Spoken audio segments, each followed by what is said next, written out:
Alright, we're going to do a little walk around video on this 2003 Ford Chateau Sport. Sitting on a E450 chassis. Has a V10 Triton gas motor. I believe there's only 67,000 miles on it, but we'll double check that when we get inside. I'll kind of walk around, show you any bumps or bruises it may have, and go through how to operate some of the features on it. Yeah, that should be it. With that being said, again, 28 feet from bumper to bumper.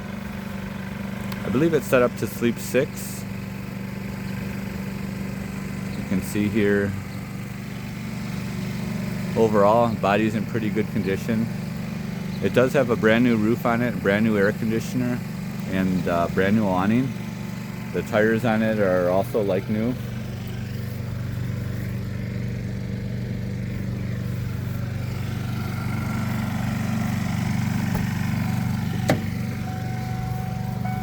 Well, it looks like 63,000 miles. It runs just beautifully.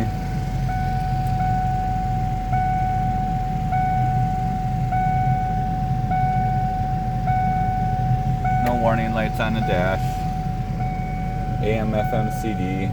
Air conditioning blows cold. Does have a backup camera as well. It shows its age a little bit, but I would say for a 22-year-old vehicle, it's probably in above average condition. Goes down the road just fine. See like scuff marks on it.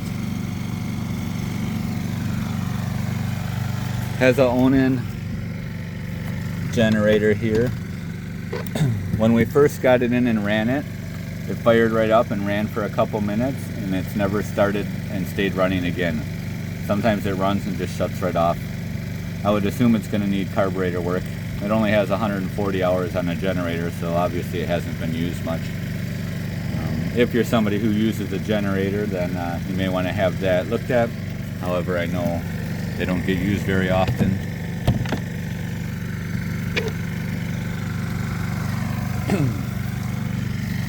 Over on this side here, your wastewater and your gray water sewage disposal. Up above here is your furnace. I'll show you how to operate that when we get on the inside. Outdoor shower.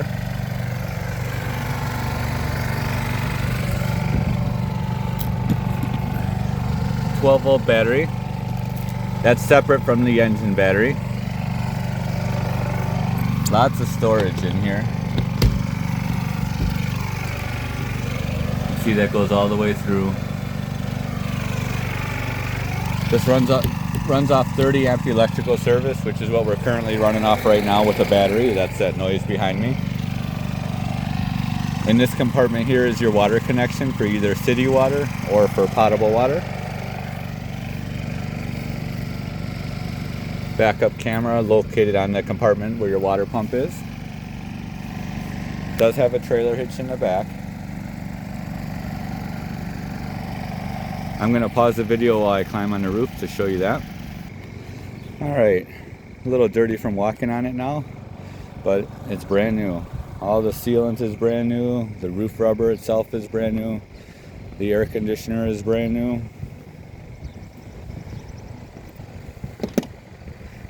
Somebody must have walked on it last night with their boots on. Got it all dirty. But it's supposed to rain today, so hopefully that cleans it back off.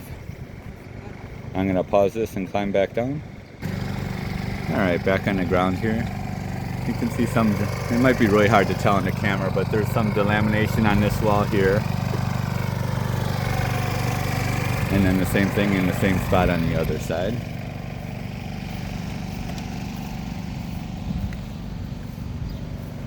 This side's got the sun shining, so it might be a little easier to see.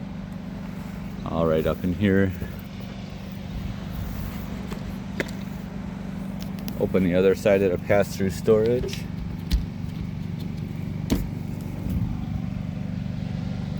That rod there is the rod for opening the awning. Again, the awning is brand new on it. Well, the awning fabric is brand new.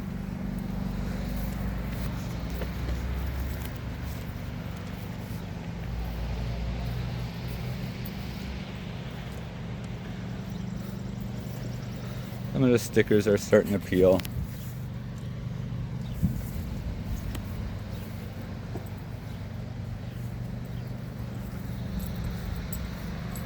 Down here is where you access the propane. It's where you turn it on and where you have it filled. Currently has half a tank. This is your water heater compartment, gas water heater. This is the back air refrigerator. You would only open that if you have to access it for servicing or just for normal cleaning. See another storage compartment in here.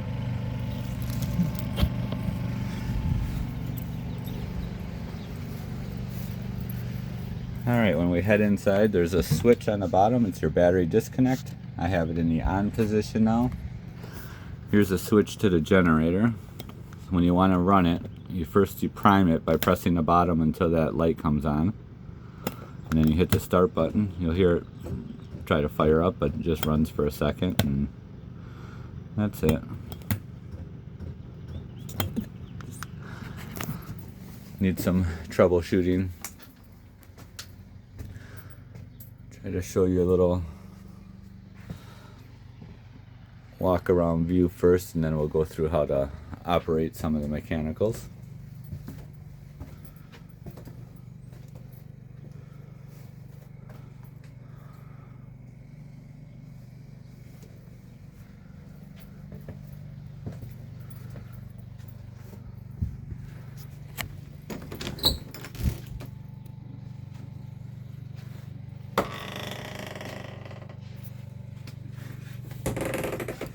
The previous owner had a bunch of notes everywhere just showing how to use everything.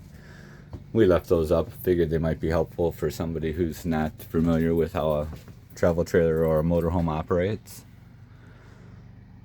This dinette here converts into a bed, and then obviously the sleeping quarters above the driver's area. Storage in all the cabinets.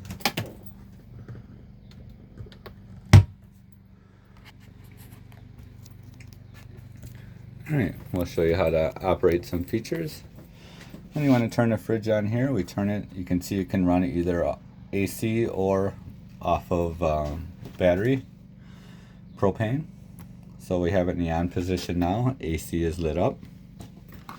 Again, here's more description on how to operate it. Nice size refrigerator, nice and cold inside, so it works well. Freezer's really cold. Here's some directions here on how to use the water heater. So when we want to run it, there's a switch down here. Turn it to the on position. It's got a self-lighting pilot. If we come around to the outside here, you can hear it running.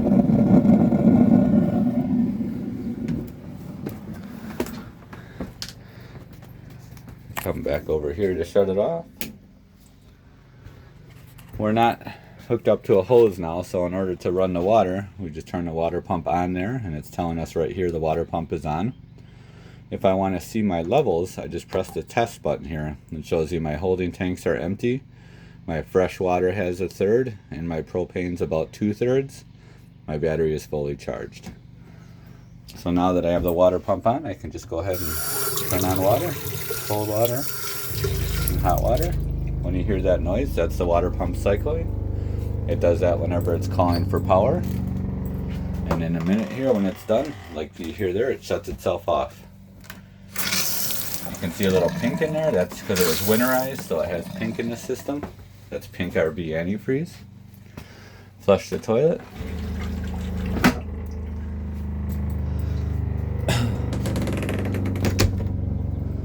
Come back out. You can hear because the water pump shuts off. That means the plumbing system is all working properly with no leaks. If you had a leak and it was sucking air, the water pump would always stay cycling.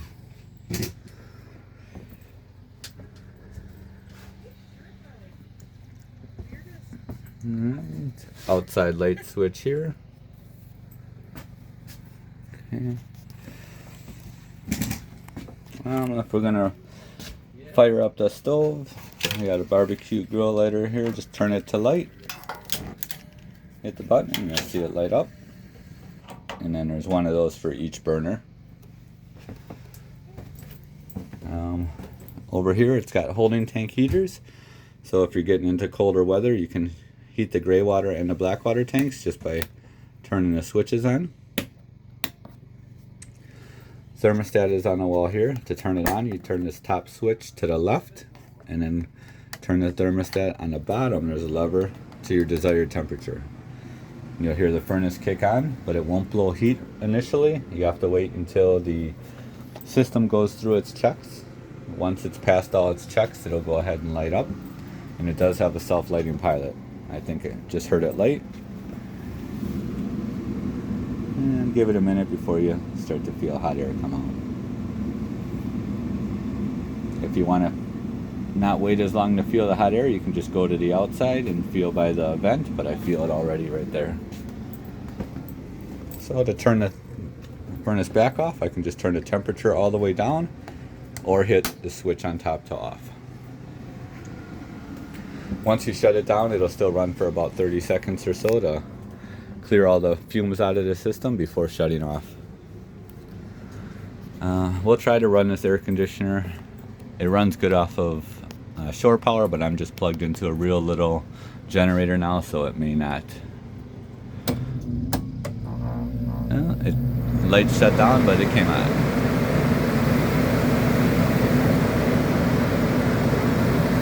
Again, you got to give it a little while before it'll blow cold air.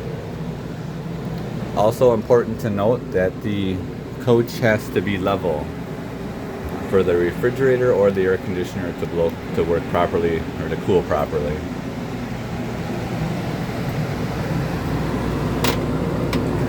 There is some venting on the top you can open to help direct that airflow. Also, you can adjust the temperature. I have it on the coldest setting now. And it's starting to blow cold. Give it a few minutes and it'll be blowing really cold.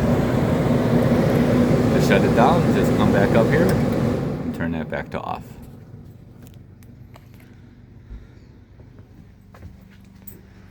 And I think that should be it. Spare keys. Looks like for everything right here.